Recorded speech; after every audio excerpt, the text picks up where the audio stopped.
상담을 하면서 새삼 알게 된 것은 사회적으로 성공한 사람들 중에 자기만의 위기를 겪어보지 않은 사람은 거의 없다는 사실이다.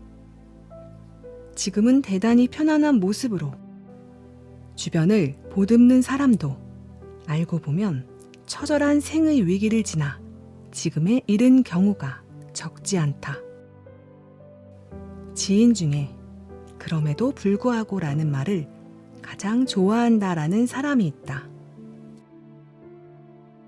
살아가면서 감당하기 어려운 힘든 좌절의 순간이나 불행이 닥쳤을 때 그럼에도 불구하고 다시 일어서고자 노력하는 것만큼이나 중요한 일은 없기 때문이라고 했다. 요즘 말로 치면 그의 인생 문장이었던 셈이다. 자기 분야에서 성공하기까지 얼마나 큰 시련을 겪었는지 잘 알고 있던 나로서는 그 말의 의미를 더욱 크게 느낄 수 있었다. 흥미로운 사실은 그처럼 역동적이고 굴곡 있는 삶을 사는 사람들의 사주는 해석하기가 쉽지 않다는 점이다. 적어도 내 경험으로는 그렇다. 단조로운 삶을 사는 사람들의 사주는 상대적으로 해석하기가 편한데 그 반대의 경우는 해석도 어려운 것이다.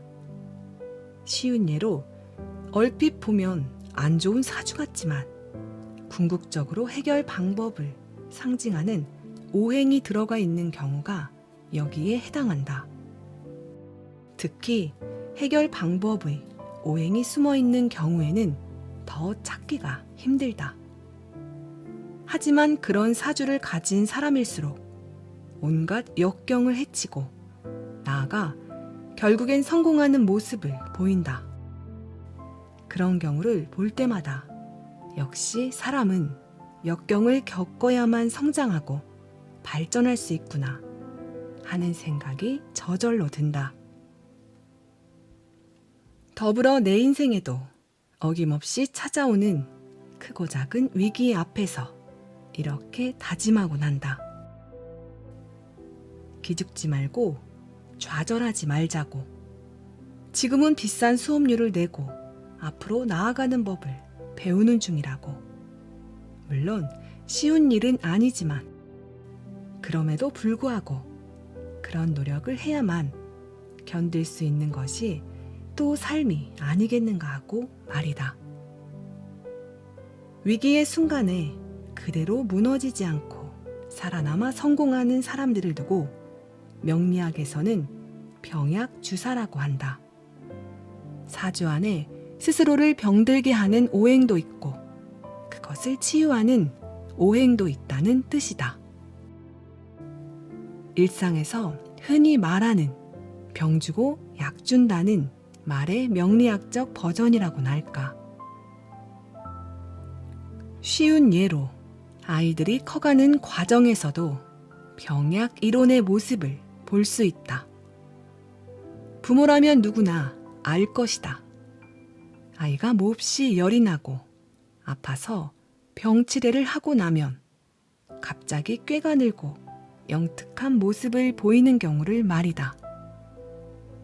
많은 사람이 생명을 위협하는 병을 이겨낸 다음에야 비로소 자신이 갖고 있는 것이 얼마나 소중한지, 자기 주위에 있는 사람들이 얼마나 고마운지, 살아있다는 것만으로도 얼마나 감사한지를 깨닫는 경우도 많다. 그런 것처럼 자기 사주 안에 자신을 쓰러뜨릴 수 있는 문제점과 더불어 그 문제점을 치유하는 약이 되는 글자를 가진 사람들은 다른 사람들에 비해 더 크게 성공한다. 즉, 병도 없고 약도 없는 사주를 가진 사람들은 그날이 그날 같은 평범한 일상을 살아가는 반면 병도 있고 약도 있는 사주를 가진 사람들은 풍파를 겪고 또 그것을 극복하면서 성장해 나가는 것이다. 아픈 만큼 성장한다는 말은 진부하지만 우리는 일상에서 그 말이 진실임을 깨닫는다. 이를 두고 헝가리의 대문호 산도르 마라이는 다음과 같은 말을 남겼다. 살면서 인간과 운명에 대해 깨닫게 되자 별로 행복하지 못한 가정에서 자란 사람들이 그렇지 않은 사람들보다 삶의 중심을 잃지 않고 저항력도 강하다는 것을 알게 되었다.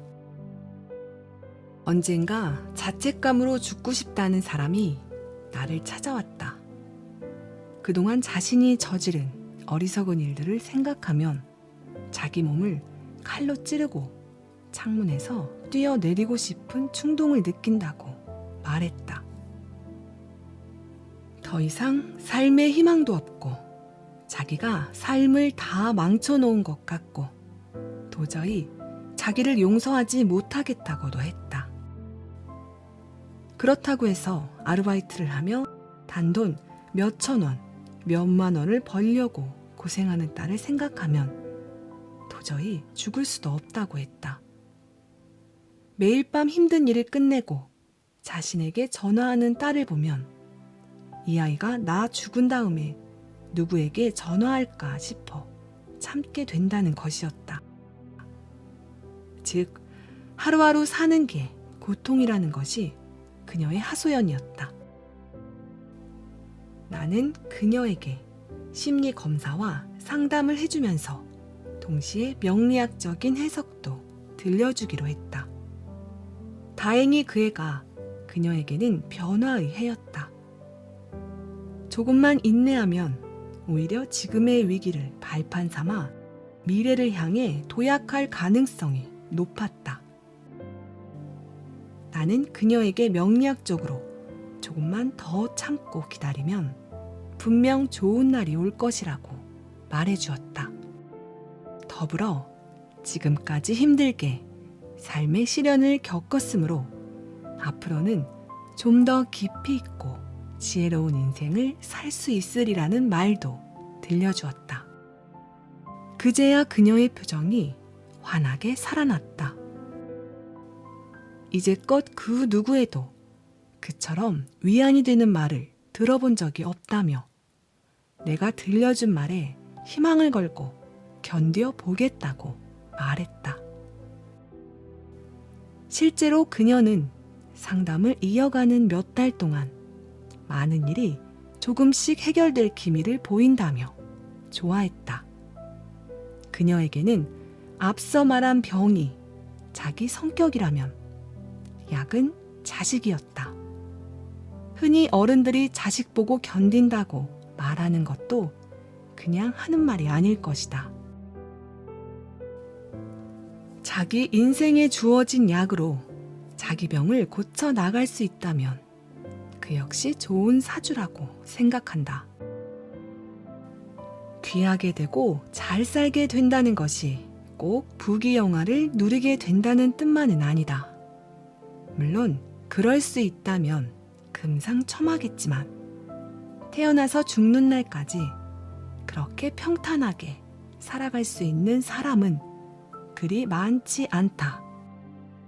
누구의 삶에나 질곡이 있기 마련이다.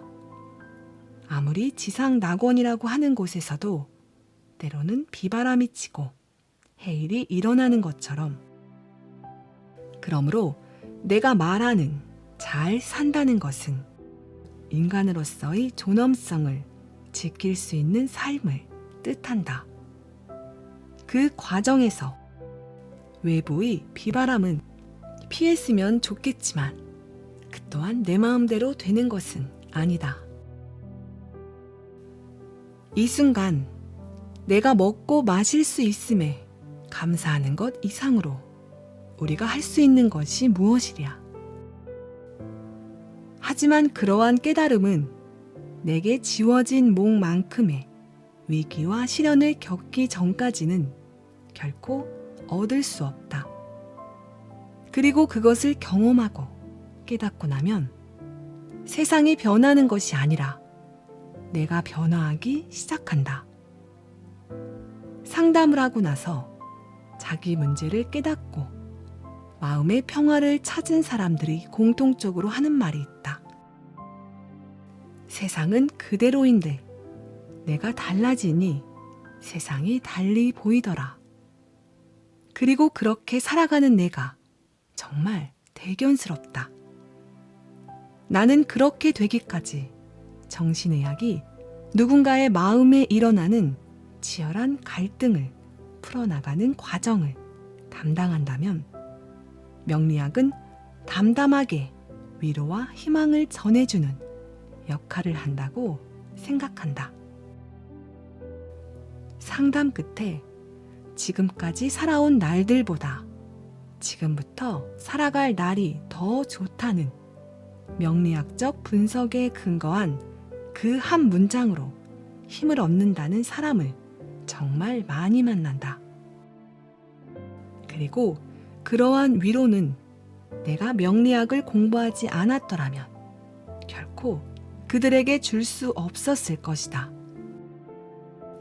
물론 그 말을 들려주기 위해서는 나와 내담자 간에 깊은 신뢰가 있어야 하고 구체적이고 세밀한 정신의학적 분석 결과가 전제되어야 한다.